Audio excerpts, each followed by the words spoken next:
What happens if you're out at dinner, you got friends, they're all drinking, you intend not to drink, and the waiter or waitress comes over and says, "Can I get you started with some drinks?" Generally speaking, if you've not done breathwork before, it's likely they don't have a really high tolerance to CO2. And so tell me a little bit more about your first experience with it. Like, what was the lesson that you took out of it, maybe? There's a whole spectrum of breathing that you can do out there. Everything from your habitual breathing patterns to using it to amplify and deepen a mindfulness or meditation practice. 3, 2, 1. All right, welcome to the show. I'm James Swanwick, and today I am joined by Joseph Oliver, who is a mindfulness coach and a breathwork coach who helps stressed out entrepreneurs and helps them generate peace and calm, which is a big thing for our audience because we have a lot of business owners and entrepreneurs who are drinking too much, they're stressed, they're anxious. And Joseph is a Brit. He's from Gloucestershire, which for those who are unfamiliar with England is near a big city called Bristol to the west of London. And Joseph's actually a former client of mine, probably 6-7 years ago now, in terms of business. Certainly didn't need to give him any support as it related to his drinking. He's already and has been mostly alcohol free for some years. Joseph, great to have you here, mate. Thank you so much for having me. It's great to be here. Breathwork. What is breathwork and why do we do it? All breathwork really is, to put it simply, is the act of gaining conscious control over your breathing.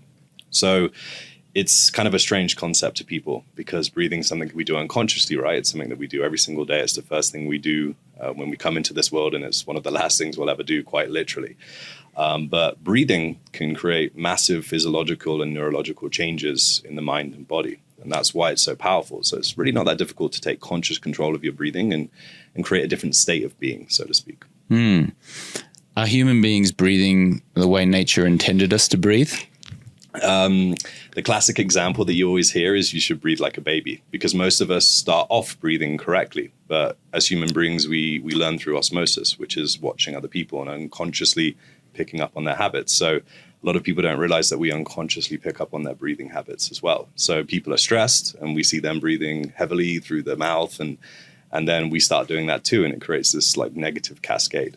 I'm going to ask you in a few minutes just to talk us through what's an optimal breathing technique that our listeners can implement. And we'll talk a little bit about maybe a 10-second breath work, 20-minute breath work, up to an hour breath work. But first, just tell us a little bit more about you, where you're from, what you do, and yeah, just so we know you a little bit more. Absolutely. So for most of my adult life, I worked as a professional chef. And I started off kind of at the bottom, as they say, when I was about 17 years old. And I worked in all the kitchens in London and then went into the more fine dining areas and eventually ended up becoming a private chef. And I would travel all around the Mediterranean and the Caribbean, working for these high elite entrepreneurs, basically being their private chef. And that was actually one of the reasons that I started drinking a lot, because it's synonymous with the chef lifestyle. A lot of partying, a lot of alcohol. And I noticed after many years, it took a toll on my health, and it took a toll on my mindset and obviously my physical body. And I started getting anxiety, stress, and even depression. And that was one of the reasons I left the cooking world and got in contact with you and started my own business, because it was just not sustainable. It was very unhealthy. Just move that microphone a little bit closer. Yeah, perfect. So tell us a little bit more about what it was like being a chef on these boats, yachts, right? Like very wealthy business owners. Like, just dig into that a little bit more. Yeah, so we were always in places, like Monaco, in the Riviera and the south of France, and Saint-Tropez and parts of Spain. It's very interesting to peep into that world, because these people live a very different lifestyle. And I guess one of the reasons that I left was I didn't like being on somebody else's time. So, if it's 1 o'clock in the morning and they come back from a party and they want sushi, I'm the guy. So they come knock on your door and you wake up and you've got to be ready to make anything. So you have to be quite a versatile chef, and you have to be very knowledgeable at various different types of cuisines. And you got to be willing to get up at 1 o'clock in the morning and be on right away. Yeah, and you've got to be willing to work for quite literally months with no days off, 7 days a week, and you're you're up making bread at 5 o'clock in the morning, and you're trying to get in a nap in the afternoon if you have time. Basically, my whole day was structured around taking breaks as and when I could, because you're just so exhausted.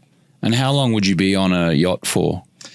They're seasonal, most of them. So, the work in, say, the winter period would be almost like going to a job, like 9 till 5. And then when the owners come or the guests come, and all of a sudden it's all systems go. And then you're working for, literally, I think the longest stint I did without a day off was about 95 days.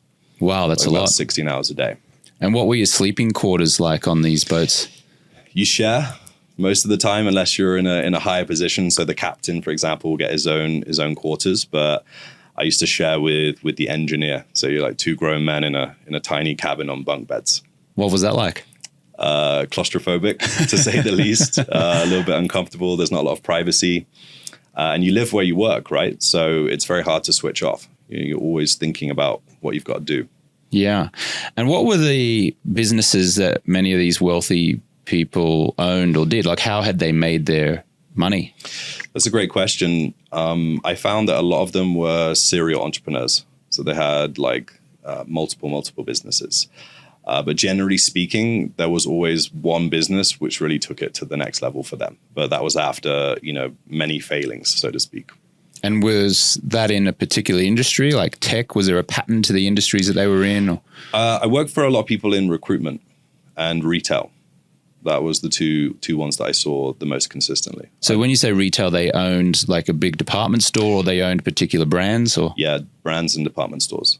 Yeah. Oh, interesting. Okay. And how did they treat you? Again, that's very varied. You tend to hear horror stories. It's a very small industry, as you can imagine. And I would chat with other people that worked on different boats, and they had very different stories to me. I was very lucky. I worked for some really, really lovely people. And I worked for one particular family for 3 years, and it was like being an extended member of their family, and they treated us very, very well. And everyone I worked for was really, really nice. I think it's just the intensity of that type of work that tends to put people off. The people, generally speaking, tend to be nice. And what were your drinking habits when you were working on these boats? Like, did you go and partake in alcohol, or was it absolutely a no alcohol zone? Well, I was a chef, so we kind of have our own way of doing things, I guess you could say. If I felt like it, I would have a beer with my lunch whilst I was working in the kitchen. I even convinced myself that it actually helped me cook, because I used it as a relaxant, because it's such a stressful environment. You imagine being in any kind of professional kitchen is notorious for being a high stress environment. But if you add the fact that you work where you live, and you add the fact that you're at sea and the boat's moving like this, going up and down, that makes it even more stressful. So I would make excuses to myself and say it's okay to drink because I need it to get through the day type thing. And I want the energy, and I want to feel relaxed, and I want to feel calm when I produce this food. And did you? I mean, to an extent, but obviously the price you pay for that later on definitely isn't worth it. And then the guests would also, because you got to understand that you're working when people are on vacation. So they're always trying to get you to have a drink, and you finish the dinner and they're like, oh, thank you so much. Come have a glass of wine. And it's very difficult to say no. And then one glass of wine can turn into a few glasses of wine. And then you wake up the next day and you've had terrible quality sleep and you feel groggy, and you've got to perform again because you're not getting any rest time. So it was just this gradual deterioration of my health over the years that I worked there.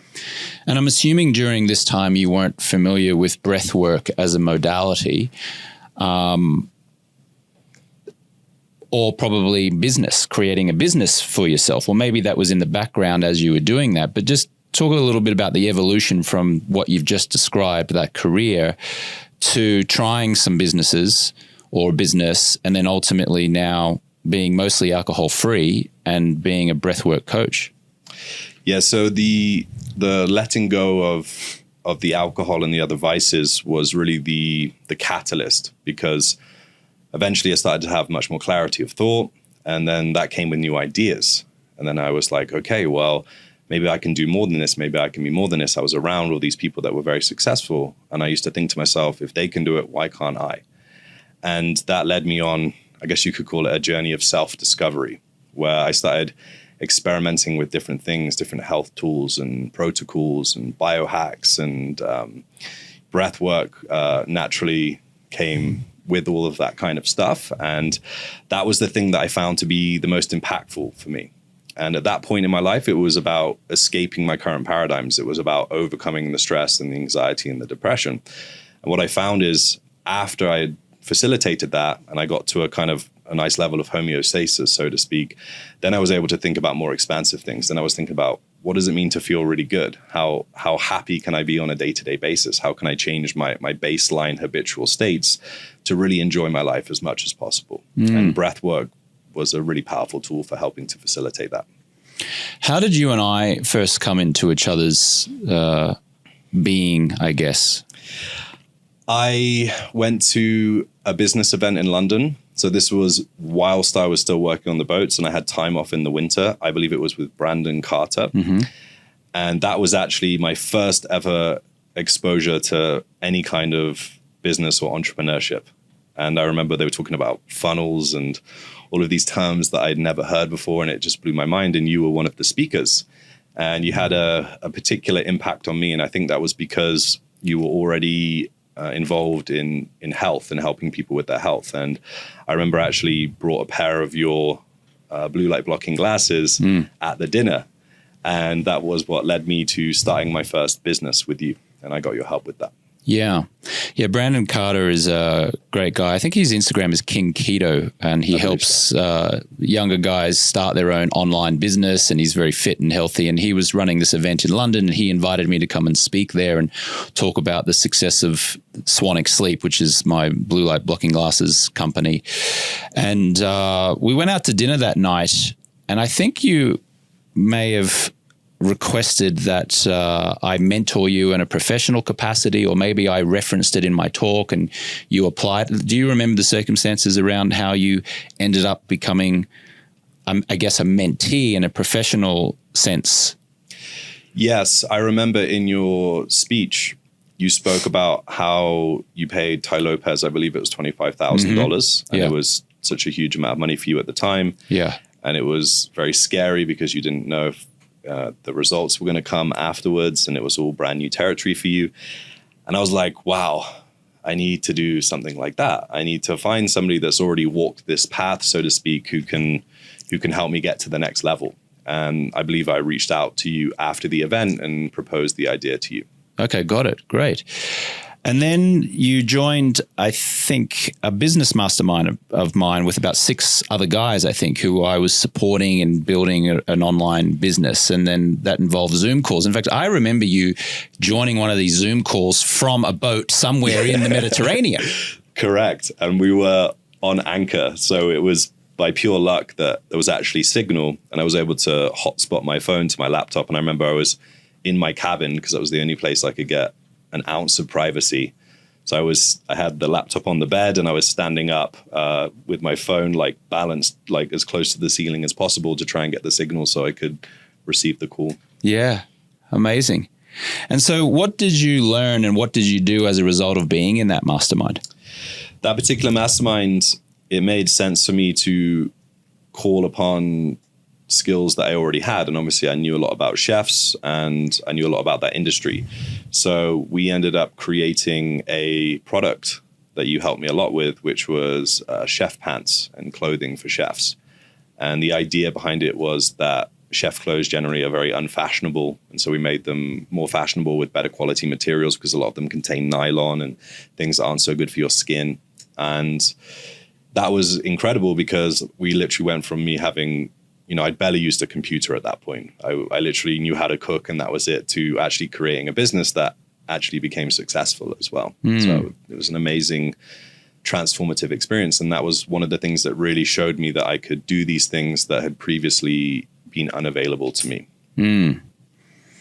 How much of it do you think was accountability of having a support group of other people doing that? How much of it was having a mentor, I guess? I mean, I wouldn't say that I was a mentor. I was more like a moderator of mentors, right? Because there were 6 of us, if I recall correctly, and each 6 brought their own unique set of skills.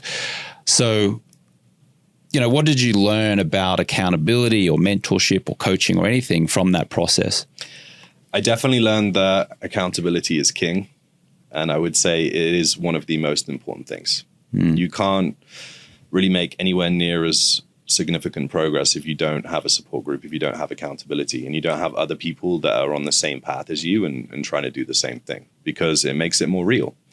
And as they say, rising tide raises all ships, right? So when you see other people doing their best and having success, that encourages you and motivates you to do the same thing. Yes. We're going to get into some breathwork stuff here in just another couple of minutes. But how did you then go from Chef Pants, the business, to now you're living in Medellin, Colombia? As we're recording this, you're expecting your first child. Congratulations. Thank you. You're a breathwork coach. Talk us through how that came to be. Towards the end of my cooking career, when I was moving away from all the unhealthy aspects of the lifestyle, and I started the business, I was doing that, as you know, simultaneously with still working the job. And then I started meeting these other people, like people from your mastermind, who seemed to be traveling and they worked when they want. And that opened up a whole new world of possibilities for me. So I started experimenting with different personal development and self-help tools and protocols and hacks and tactics. And that led me on a bit of a journey all around the world. So, for example, I went to Spain to do a 7-day water fast in the mountains.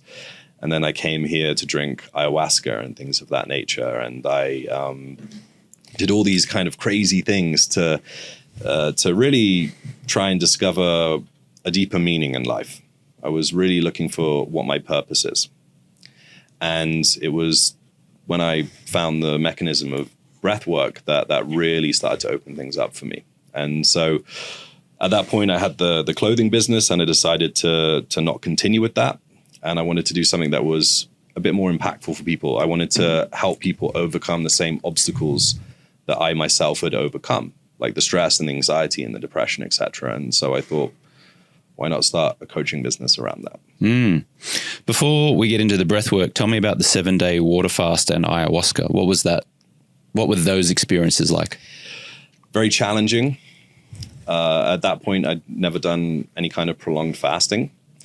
I'd also broken my leg a few weeks prior, and it was actually my last official day of work on the last boat I ever worked on. And we were coming into the port, and it was really windy that day, and it had been raining. And I went down to we'd have these things called fenders, which are these big squidgy balls that stop boats from banging into one another. And I was trying to put a fender in a specific place, and I'd slipped, and my leg got caught between the key and the boat. And then I just heard this snap, and I managed to pull it out, and it could have been a lot worse. So I broke my femur in 2 places. And I had all of this stuff planned as like my transition away from the chef lifestyle. And it was very uncomfortable, but I decided that I was going to do it anyway. So I went to Spain and did the fast with the broken leg. And the first thing that I noticed is the pain significantly decreased from my leg. And they say when you go into a fasted state, the healing mechanisms that we have naturally built into our body tend to accelerate because you're not digesting food. So that was very interesting for me. And the next thing that I noticed is I gained a huge amount of clarity on what it was that I wanted to do next in my life, because I was in a peaceful environment and I was in this more meditative, altered state of consciousness due to the fast. There's some science that backs this up. You have increased dopamine during a prolonged fast, for example. So that was really, really interesting.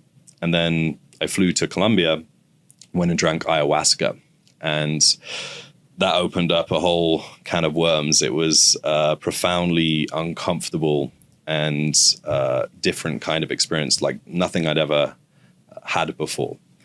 And it allowed me to let go of the lot of the old behaviors and negative habits that I'd been holding on to. And so that really allowed me to transition into this new lifestyle that I was trying to create for myself. So it acted as a catalyst, I guess you could say, to really amp things up and move forward. What would you say to folks who have a healthy dose of resistance and skepticism towards plant medicine? Most of our listeners, I won't say most, let's say many of our listeners would probably consider themselves to be quite conservative, corporate America, want to do better, but plant medicine hasn't been in their conversations. It's not in their conversations, right? Sure. It's probably mostly just alcohol and food and work and family and things like that. What would you say to that type of person about your experience with ayahuasca or plant medicine?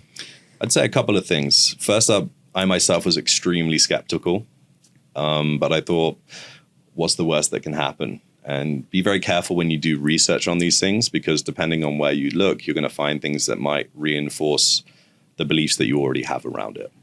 So I was, as best I could, open-minded to the experience. And then secondly, when I went there, I was expecting to see all these like hippie type people, very spiritual people.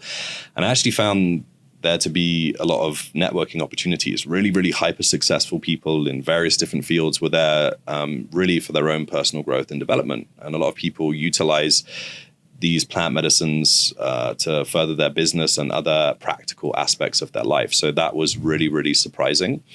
And I myself have noticed significant gains in different areas that there doesn't seem to be a direct correlation. So I would say, be open to new kinds of experiences, because it might just change your life. Thank you. All right. Breathwork. Let's change gears here a little bit. Tell me about your first breathwork experience, and then we'll go from there. My first ever breathwork experience was, I guess you could call it, jumping on the deep end, because I went into an altered state experience. So there's a whole spectrum of breathing that you can do out there. Everything from your habitual breathing patterns to using it to amplify and deepen a mindfulness or meditation practice, and then all the way to these deeply profound altered state experiences. So this kind of breathwork is very heavy, very intense. It's combined with music. It's akin to things like holotropic breathwork and rebirthing breathwork, if people want to Google those. And it's designed to put you into a different state of mind. And a lot of people don't realize how powerful breathing is. So the first time that I did this, and I felt this energy generate in my body, and I felt my hands clench up, and I felt all of these different new sensations that I'd never experienced before. I was like, what is going on? Like, what is this? This is incredible. And so that was my first ever experience. Let me share my first experience. I was at Ben Greenfield's place in Spokane, Washington. Ben Greenfield is a New York Times bestselling author. He's a big health influencer. And there was a friend of mine, James Swanwick, who was hosting this breathwork experience. And I was at Ben Greenfield's house with about 12 other male entrepreneurs. And we were having a weekend there of adventure and talks and masterminds. And James Swanwick is a professional breathwork moderator, let's say. And I lay down on the living room floor. I laid down on the living room floor of Ben Greenfield's place, and James walked us through this breathwork experience. And I started doing the breathing. And about 10 minutes in, I literally thought that Ben had put a hot water bottle or something underneath my back before I sat down, or that I was laying down on an electric blanket, because my whole body felt warm and hot. Like I could feel my back literally get hot. And to your point, I started to, my hands started to clench, and I started to kind of shake like this. And I'm not saying this was uncomfortable in any way. To the contrary, it was actually very pleasant. It was slightly worrying, because I'm like, oh my goodness, what is going on? And because it's so new, I felt a little concerned. But generally it was like, oh, this is a interesting feeling. This is a pretty, wow, what's going on? And it brought me to tears, candidly. I think we were doing the heavy breathing for maybe 20 minutes. It could have been 30 minutes, but my whole body got hot. my fingers were clenching. I started to see like maybe like a kaleidoscope might see, you know, when you're a kid and you look through these kind of things and there's different patterns and that was kind of the view that I was having with my eyes closed. And it was euphoric in many ways and also scary in other ways, but mostly I would say euphoric. Is that similar to what you experienced? 100%. And that's what I see with a lot of people. And that's actually one of the reasons that I love breathwork as well, is because it can be a little bit intimidating, but it's way less intimidating than plant medicine. So the kind of breathwork that we're talking about right now can be akin to a psychedelic journey, and you can get all of the benefits without necessarily the scary, dangerous stuff, if you want to call it that. So I see people all the time having these beautiful, profound, euphoric experiences that kind of break their paradigm of reality of what's possible for them. And the best part about it is it all comes from their own breath. So yes, there's facilitators. Yes, there's music playing. Yes, there's other aspects, but the transformation comes from them and their own breathing. And that's very empowering for people. Mm. And so tell me a little bit more about your first experience with it. Like, what was the lesson that you took out of it, maybe? So, apart from the physical sensations, there wasn't any breakthroughs for the whole hour. It was an hour-long session. And then right at the end, just when they were wrapping things up, I had this incredible experience where it was almost like my body felt like it was being lifted off the ground. I felt weightless. And I gained this incredible amount of clarity. And the message that came through, so to speak, and I'm not making any kind of metaphysical claims here, whether it was from my subconscious or it was just an idea I had or it came from the ether, I really don't know. It was just, this is what you've got to do. This is how you have to help people. And that's what I was really, really searching for. And it's a testament to the power of intention. If you hold an intention in mind for a long enough period and you keep working at it, eventually it's going to come into fruition. And that was what I got out of that first session. Wow. So your first session inspired you to now be a breathwork coach. Exactly right. And what happened from there? The very same day, I bought a program on to how to be a coach and how to generate your first leads and your first clients. And I believe within 6 weeks, I had my first client. Amazing. So that was the first time I was making videos and all that kind of stuff. Yeah. A listener might say, well, hang on a second. You learned about breath work for 6 weeks. You did it. And now you're coaching someone on breath work. Mm-hmm. So can you learn everything and be considerate enough of the people that you are leading to say that you are an experienced coach of breath work after 6 weeks? I would say this: you only really have to be 1 or 2 steps ahead of somebody to help them. And if you generally care about that person and you want to help them, then I don't see any harm in that. And the exchange, meaning the investment that they make, is really important for them to take it seriously. So was I an expert in breathing at that time? Absolutely not. But what I found is, and I believe I learned this from you, one of the best ways to learn is to teach. So the fact that I stepped into that role so quickly just accelerated my whole journey to the point that I'm at right now.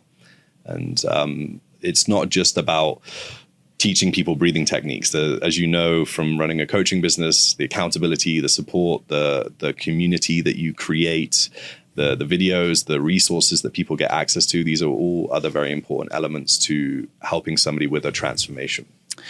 Yeah, the fastest way to learn anything is to teach it. So whenever you learn a new skill, whether it might be piano or Spanish or whatever, immediately afterwards, what I try to do is I try to find someone and then try to teach them what I just learned. And that does 2 things. It teaches the person that you're teaching, but it also reinforces the learnings that you've just put into your own brain.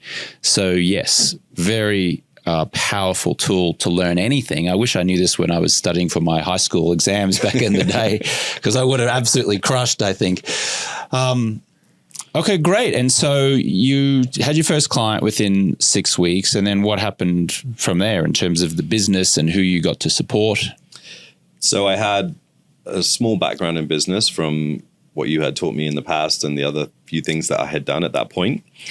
But it was a huge learning curve to learn how to generate clients, to learn what people really wanted, and also improving the product over time, to the point now where we get to help a lot of people. And we have people coming through our programs, and the process is somewhat refined now and pretty dialed in. So that's really nice to get to this point. Who's the we that you're referring to? Generally speaking, I work exclusively with men, because I found that the group element is a really integral part of the transformation for the individual, and being part of a community that represents something to them, being part of a movement almost. So I do work with women, but typically on a one-on-one basis if they just really want to work with me for whatever reason. So typically it's young guys that are hungry. Well, I say young, anywhere from 25 to 45. I would say is the range, although we do get people outside of that occasionally, and just people that really want to improve the quality of their life. Tony Robbins says that the quality of our life is dictated by the quality of our emotions, and breathwork is one of the fastest and easiest ways to change how you feel. So it's people that are really looking to enjoy life as much as possible. In January 2023, I hosted about 30 of our Stop Drinking clients in Medellin, Colombia for our annual event. We have an annual event called AFL Live. It's taking place in Sedona, Arizona in January of 2024. And I invited you to come and lead a breathwork for our 30 clients who'd flown into Medellin. And we took them sightseeing around Medellin for a couple of days. We did some business masterminds, and then the final session of the day that we had in the hotel, you were leading a breathwork. Tell us a little bit about that experience, what you did for us, for our clients, and what were some of the anecdotal stories that you heard people share with you afterwards. That was an interesting session for me, because normally when I host people with breathwork, there are people that have actively chosen to be there, and a lot of people didn't know that was happening until like pretty close to it, right? So they weren't necessarily open. And I guess I was a little bit apprehensive, because I was thinking, well, if they're not open to the experience, how are they going to have a powerful, transformative time during the breathwork? And I was pleasantly surprised to see how many people went really, really deep into the process. And that just showed me what a powerful tool breathwork can be. So even if you're skeptical, you can still have these really powerful breakthroughs during the experience. There was some very emotional people afterwards. People were looking at various traumatic events in their life that they were able to face during the breathwork, being in the altered state, and they were able to process that and alleviate that. So that was really, really beautiful to be able to facilitate that. So walk our listener through what they can expect through a breathwork session.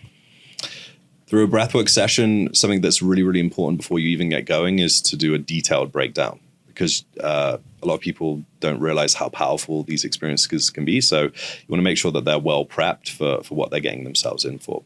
Generally speaking as well, I do send people dietary recommendations and things of that nature prior to the experience, because it's all about you and your breath. So the more optimized your physical body is, the more likely it is that you're going to have a deeper experience. So, for example, if you've had a few beers the night before, you might have a good experience, but it's likely not going to be as powerful as if you had a clean system, right? So that's really, really important. And then what we do is we build the energy of the room. So we start very, very calmly, and we start to guide people in with more of a meditation. And the idea is we get people out of their heads and into their bodies. And then we slowly but surely start to amp up the speed of the breathing.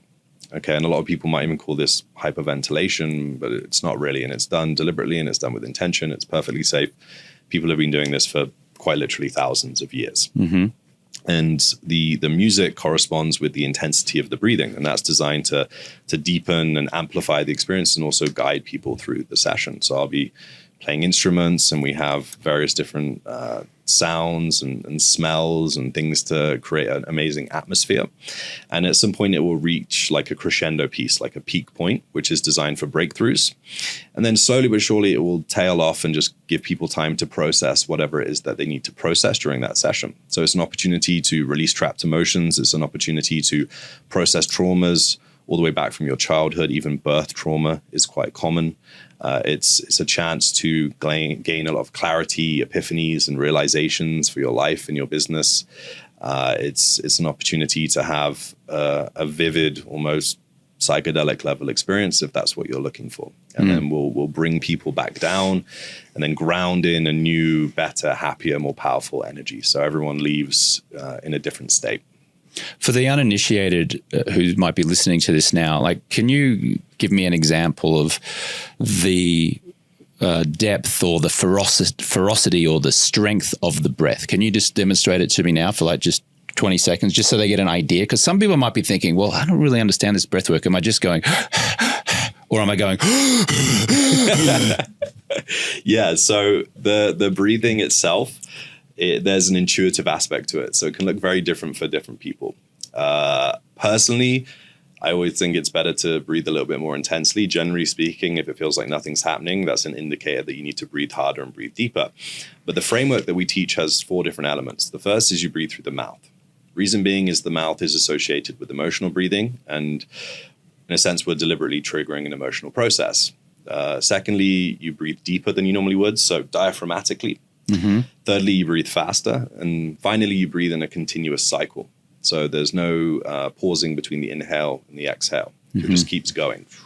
And like I said, that can look very different for different people. It could be...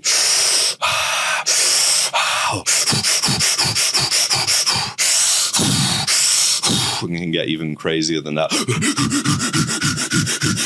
Like there's an infinite number of ways that you can do it. It could be more calm than that.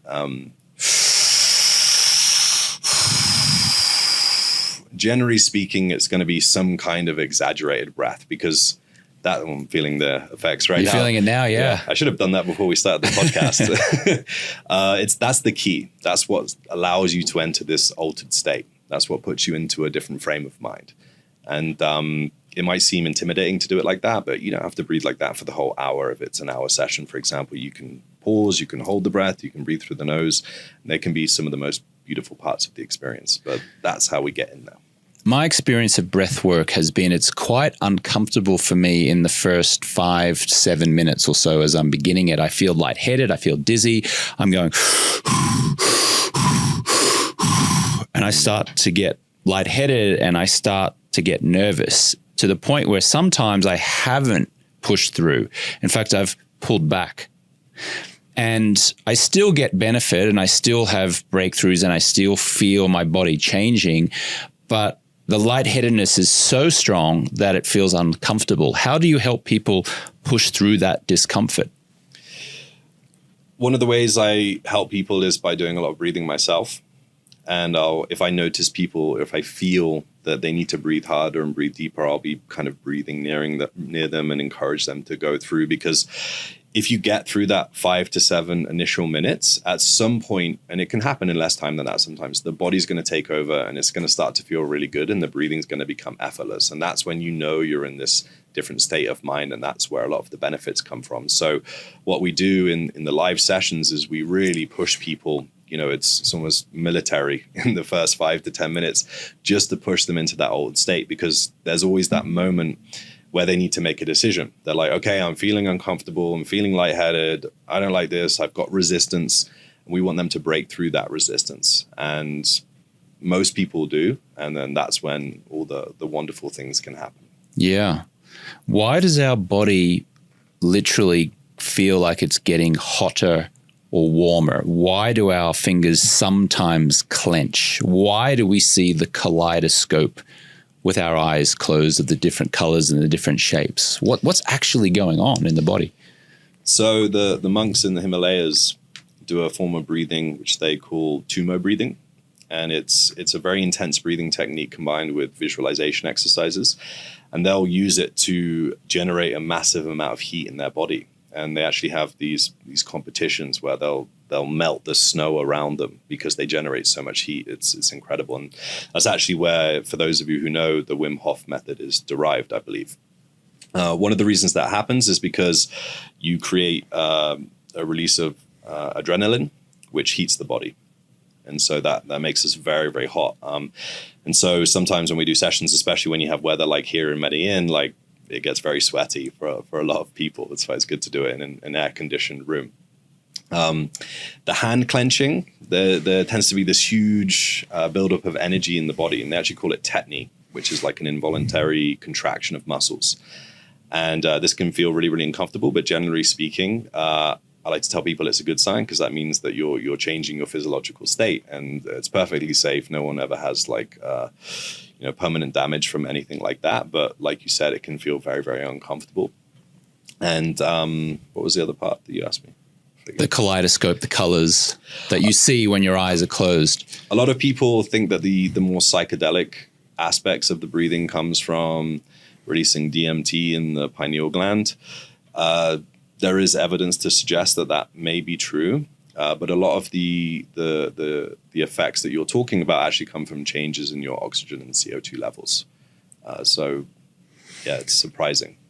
Is it possible that there could have been more survivors of the Titanic sinking if those who were in the water did breath work, as you're suggesting? Because apparently if you do that breath work, it heats up the body sufficiently enough that maybe Jack didn't need to die.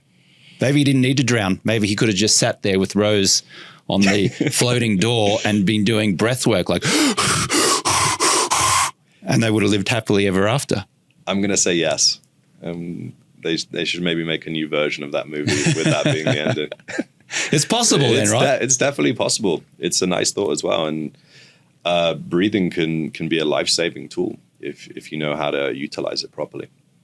So if anyone's stuck in freezing cold water, they fall through the ice for whatever reason, and they're shivering and probably they're going to die, if they focused on doing some of the breath work that you've been talking about, maybe they can prolong their life or even save their life. Most definitely. They can control their nervous system so they don't go into shock, and they might be able to generate just enough heat in their bodies that it would keep them afloat long enough for somebody to come and rescue them. Yeah. So the United States of America and its healthcare system. I was doing some research here. In 2022, the White House pointed to something called the Parity Act, pressuring insurers to meet requirements that broadened mental health coverage to match coverage for physical conditions. And they essentially, what it's saying is they should be taking into account more of these non-traditional modalities of supporting people, such as breath work. So what is it like currently in the US healthcare system? What is the thought process around things like breath work as a serious way to help reduce mental illness, to reverse health conditions? You know, what's the state of play in the US to your knowledge currently? I'd say people are definitely more open to this kind of thing than they were. I'd say even as recent as 5-10 years ago, there would have been an immediate dismissal. But now people are becoming more wise to things like antidepressants and anxiety meds and things like that, maybe not being the solution. And people are looking for more sustainable alternative ways to improve their health and their quality of life. So, I mean, I'm very immersed in this world, and the things that we've been talking about today is kind of some of the crazier aspects of breathing, but there's some very, very simple things that you can do, which aren't so intimidating, let's say, that can have a profound impact on your overall health. Yeah, we'll get into that in just a second. I'm just reading here a meta-analysis in the journal Scientific Reports of 12 randomized controlled trials of breathing techniques for stress reduction linked slow or fast techniques of breath work to slightly lower stress levels, decreased depression, and gentler anxiety symptoms. What do you think about that? I'd say that's accurate, and I would even go as far as to say that some of the techniques that they use in these controlled studies, in my opinion, probably aren't the most effective techniques that you could use. And what I've seen personally is you can have a radical impact on stress, anxiety, and depression in quite literally seconds if you do more targeted techniques, let's say. There's another study here. Controlled breathwork showed promise in another study published earlier this year by Stanford's Huberman Lab. Scientists reported that breathwork was more effective than mindfulness meditation in decreasing stress and boosting well-being. Mm-hmm. So a lot of your listeners are entrepreneurs. They're busy people. I imagine they have families as well. So it might not be practical for them to sit down for 30 minutes and do a meditation every day. So a great alternative, and as you can see, might even be more beneficial, is just doing 5 minutes of breath work. 5 to 10 minutes. You can do it very, very quickly, and it can have radical results.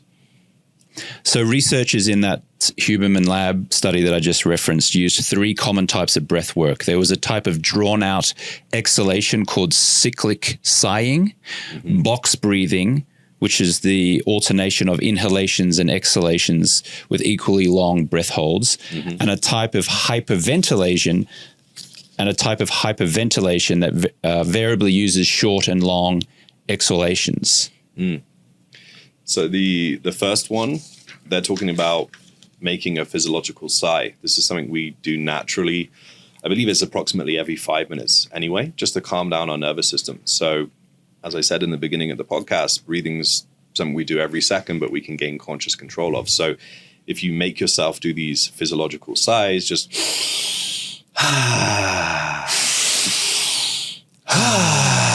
you can create what's known as a parasympathetic response, your rest and digest. So you can activate feelings of relaxation really, really quickly just by making an audible exhale like that. So if I'm someone who experiences alcohol cravings, I drink, I want to drink, I'm craving a drink, is it as simple as me just going, and if I do that a few times, is my craving for the beer or the wine or the liquor or whatever, is that going to subside? It's definitely going to help, for sure. Because if you think about it, a craving is a physiological, it's a physical sensation. So you feel the cravings like normally here or here, right? So the first thing you need is awareness, because a lot of the times when we experience cravings and we act upon those cravings, it's an unconscious decision. You know, whether it's like, oh, I want to drink, and you're just kind of going through the motions, or I want to eat a piece of cake, or whatever it might be. So the first thing that you need is a degree of awareness. Okay, I'm feeling a craving right now. Oh, that's what that is. And what that does is it creates a degree of separation between your conscious mind and the craving. So that's great, because that means we can respond instead of reacting to it. And then what the breathing does is it really acts as a pattern interrupt. Okay, it creates a new alchemy in the body, a new chemistry, if you will, a new physiological change. So you really don't have to do many breaths in order to facilitate that. And as you just did there was perfect. Some kind of exaggerated breath, is going to create enough of a change. And I would say to people, I'm not going to say do it 3 times, 10 times, 20 times. Just do it enough until you don't feel the craving anymore, because it's going to be different on any given day. What happens if you're out at dinner, you got friends, they're all drinking, you intend not to drink, and the waiter or waitress comes over and says, can I get you started with some drinks? I don't think we really want to be sitting there going, excuse me, guys. I'm okay, and actually I don't want to drink now. So what would you recommend to that person to do to try and eliminate the craving to order a drink? Something else that you can do, which is a similar process but doesn't require breathing, would be learning how to let go of the craving. And again, if you wanted to give you a very brief process for that, again, the first thing you need is some level of awareness. Okay, I'm experiencing craving. The second thing I would recommend is, instead of resisting it, just welcome it. As they say, what resists persists, right? So just welcoming that feeling and allowing yourself to sit with that feeling is going to alleviate it somewhat. And it might feel uncomfortable for a minute. And then finally, just decide to kind of let it go. And you don't have to do these exaggerated breaths to so to speak, breathe it out. So the breathing can help you with making the decision. And we do this all the time. You probably had moments in your life where you said, screw it. And you kind of just let it go. That's what I'm talking about. And it's almost always synonymous with a little breath where you go, yeah. So you can just do that once and make the decision. Yeah. And that's it. And then, of course, if you're in private and there's no one else around, then you could probably do a more exaggerated breath, I would submit. Yeah, maybe leave that for being at home or something like that. Right? Is there any breathing that we can do if we're just walking along the street or we're walking in a park or we're wanting to be intentional about our breathing, where we don't want to be so exaggerated where we're doing the but we can breathe a little better or a little deeper, and it's a little bit more kind of, it's not so obvious to people who might be watching you? One thing I like to do when I'm walking, I don't actually have a name for this technique. Maybe somebody knows it, because I do believe it's derived from the yogic traditions, is you just slightly, ever so slightly pinch your nostrils, and then you just exhale through the mouth, nice and relaxed, making that physiological sigh if you want. The reason I like to do this whilst walking is because you're walking, so you're using up more oxygen. And squeezing the nostrils creates resistance to the airstream, which increases the oxygen intake. So this is kind of how you get high off your own supply, so to speak. So you don't need to do many of these breaths to really feel those sensations and those effects, and it can release a lot of dopamine, and it makes you feel really, really good. So you can do 5 of those whilst you're walking, and you're going to feel fantastic afterwards. Another thing that you could do is just quite simply, instead of being on the phone or listening to music, is just kind of disconnecting whilst you're walking and just being very mindful of your breathing and making sure you're breathing through the nose. And then your walk can almost turn into like a meditation. Some more Google research revealed that scientists are testing breathwork's ability to prompt changes in addictive behavior, heart rate variability, and electrical activity in the brains of adults seeking help for cannabis use disorder. So it seems like there's increasing studies and increasing study results to suggest that breathwork can really change many areas of our life. Most definitely. One thing I really personally love about it is you can use it as a preemptive measure and a combative measure. So the handling with the cravings would be a combative measure, but it's such a great way to start the day. And then if you do it consistently, and that's another great part about breathwork, is because it only needs to be 5 minutes, so it's very sustainable. You have this compounding effect that builds up over time. Where can our listener and viewer find out more information about you and some of your breathwork techniques? All of our social media handles are The Vibe Mentor. The Vibe Mentor? How did you come up with The Vibe Mentor? The Vibe Mentor, that's a good question. I guess because one thing that I was very passionate about was, as I mentioned with my own journey, was changing what I call my baseline state, my habitual emotions, my habitual ways of thinking. And so I guess some people in certain circles would call that your vibrational state. Yeah. And so I guess, okay, that's what I'm helping people with. So yeah. Mentor seemed like an appropriate word. Yeah, the Vibe Mentor. Good vibes. Good vibes. Good vibes. Well. Let me just, as we head for home here, just ask you a couple more questions. So someone's listening here, they want to implement some level of breath work into their life. Maybe let's call it 1 minute a day. Now you might say, come on, shall we do 10 minutes a day? Why 1 minute? But let's just say the absolute bare minimum that gets someone moving, gets some momentum going with breath work. What's 1 minute a day that someone can do here to both reduce alcohol cravings and also to just feel better? If you literally only had 1 minute, and you wanted to get the biggest ROI from that huge amount of time invested, what I would recommend is you do 30-30. So that means 30 breaths, which would take you approximately 30 seconds, followed by a 30-second breath hold. Okay, so let's do it. We're going to do it now. Let's do it together. You want to do it? Yeah. All right. So tell me what I got to do. So you're going to inhale through the nose. Through the nose? So I thought that you said you got to inhale through the mouth.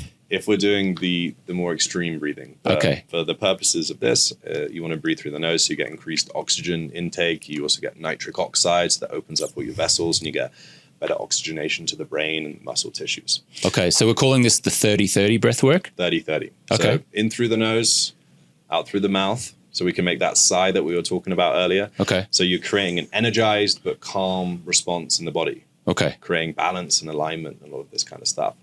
And then once you get to around 30 breaths, you finish the exhale nice and naturally, and then you proceed to hold the breath for 30 seconds. Now, just before we do this, I have done breath work before and I've passed out and fallen off a chair. Now, I don't know if I was doing that incorrectly or I was doing it so correctly, so well that it had that result. I remember, in fact, I did a combination of the Tony Robbins thing. I think he calls it priming, does he? Where you kind of, and you're moving your hands up and down. And I remember doing this and then holding my breath.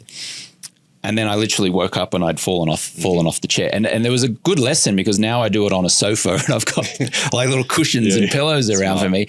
And I don't want to discourage people from attempting this by me sharing this story, but nevertheless, what happened there? Why did I pass out? Generally speaking, if you've not done breathwork before, it's likely that you don't have a really high tolerance to CO2. And as you do these breathing techniques, there's a buildup of CO2 in the body. CO2 is not a bad thing, by the way. That's really the prana, that's the chi, that's the magic substance that allows oxygen to do its job properly. You need CO2 for proper oxygenation. So it's actually a really, really good thing. So over time, as you build a CO2 tolerance by doing these techniques, you'll build a stress tolerance as well. Okay. And this is one of the reasons that free divers just tend to go black when they dive for too long, because they build up such a high CO2 tolerance. They don't feel the stress and the fear and the anxiety that comes up from not getting any oxygen in. So with the Tony Robbins technique that you're talking about, the priming, you're getting this physiological movement in as well, which is using up more oxygen. It's also a very powerful breath, both on the inhale and the exhale, so or whatever it is, right? Yes. So that is more intense. Yes. The way that I'm saying to do it right now is more balanced, because we're doing this more forcible inhale, but we're doing this relaxed exhale. So that's going to bring more balance to the autonomic nervous system. Okay, let's do it. This is the 30-30. 30-30. Okay. I'll breathe with you, but I'll also count us so we know roughly where we are. Okay. So it's better to close your eyes. Okay. And we'll go from 3, 2, 1.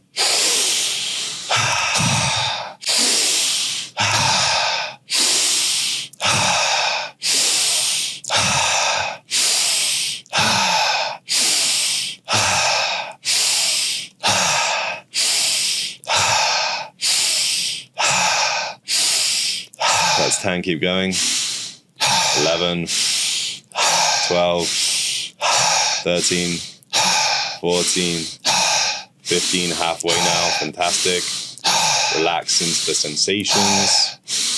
Keep going, 20, 8, and 7, and 6, and 5, and 4, and 3, and 2, and 1.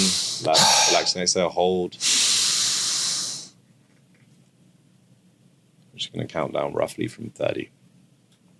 As James is holding his breath, one of the cool things about doing breathing like this is if it's too intense, you can just slow down the intensity. Just breathe a little bit softer. Or if you feel like you want to amp things up, you can breathe even harder. Probably just over halfway now. So once you're holding your breath as well, you want to make sure you relax into it as best you can. You want to allow the sensations to wash over you and just as best you can enjoy them. I'll do 5, and 4, and 3, 2, 1. Relax. How do you feel after that? I've felt really, really good, and it felt amazing, and it feels amazing now. I could feel my heartbeat going right through my body. So it wasn't just here. I could feel it in the heart. When my eyes were closed, I could feel like the boom, boom, boom, boom, boom, boom through my hands, through my arms, through my legs. Interesting. And it's also not a really fast beat, which is probably what people would think after doing something like that. It's a slow, powerful beating of the heart. Yes. Yeah. Let me bathe in this feeling for a moment. Okay. And it was only 30 seconds of the breathing and then 30 seconds of holding the breathing. Yeah. Could I offer you one small critique? A lot of people have this tendency to breathe upwards when they, and their shoulders kind of go up like this. So it's a little bit restrictive. You want to breathe more horizontally. So the nasal cavity actually goes backwards. Most people think it's up because of the shape of the nose, but it's actually more beneficial if you almost breathe backwards rather than... Oh, really? Okay. So breathe backwards, don't breathe forward. So, as opposed to, okay, that's a great tip. More Breathe expansive. backwards. Yeah. Amazing. Well, I think I'm going to be feeling pretty damn good for a little while. And that was 1 minute, 30. The special technique for this podcast. Yeah. All right. Well, Joseph, thank you so much. Really appreciate you giving us your guidance and expertise. Thank you for having me. Of Really course. appreciate it. Yeah. And to the listener, the Vibe Mentor. The Vibe Mentor. Yeah. Across all platforms. I'm on probably the most active on Instagram. And we actually have a couple of free YouTube videos that guide you through some of this more intense breath work that we were talking about later. So you can do it safely. It's got all the recommendations, and you can do it from the comfort of your own home. You don't even have to come out and see me anywhere. Joseph, thank you very much. Thank you.